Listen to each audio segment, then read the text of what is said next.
আদালতে হাজিরা দিতে এসে হাজতখানার টয়লেটে পড়ে মাথা ফেটে রক্তাক্ত হয়েছেন সাবেক খাদ্যমন্ত্রী কামরুল ইসলাম। এরপর তাকে মাথায় প্রাথমিক চিকিৎসা হিসেবে ব্যান্ডেজ লাগানো হয়। সোমবার সকালে দুদকের একটি মামলায় হাজিরার জন্য কামরুল ইসলামকে ঢাকার কেরানীগঞ্জে কেন্দ্রীয় কারাগার থেকে ঢাকা মহানগর দায়রা জজ আদালতের হাজতখানায় আনা হয়।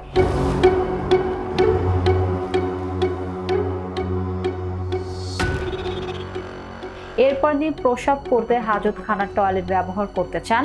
পুলিশ সদস্যরা তাকে টয়লেটে যেতে অনুমতি দেন। পরে মাথা ঘুরে টয়লেটে পড়ে যান অসুস্থ কামরুল।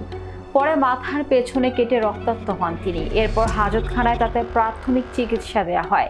বিষয়টি নিশ্চিত করে কামরুলের আইনজীবী নাসিম মাহমুদ বলেন, আজ কামরুল ইসলামকে দুদকের মামলায় আদালতের হাজতখানায় আনা হয়।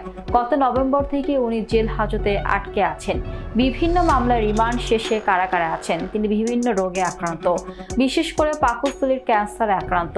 দিন দিন ওনার ওজন কমে যাচ্ছে, এজন্য শরীর দুর্বল। আজকে আদালতের হাজতখানায় টয়লেটে পড়ে গিয়ে মাথার পেছনের সাইডে আঘাত পাওয়ার পর রক্তাক্ত হয়েছেন তিনি। এরপর পুলিশ সদস্যদের সহায়তায় তাকে প্রাথমিকভাবে চিকিৎসা দেওয়া হয়। হাজতখানায় মাথায় ব্যান্ডেজ দিয়ে কেরানীগঞ্জ কারাগারে হাসপাতালে পাঠানো হয়। তিনি আরো বলেন, দুদকের মামলাটি তদন্তাধীন আছে, এজন্য আদালতের এজলাসে না তুলে হাজতখানা থেকে হাজিরার সাক্ষ্য নিয়ে আবার কারাগারে পাঠানো হয়।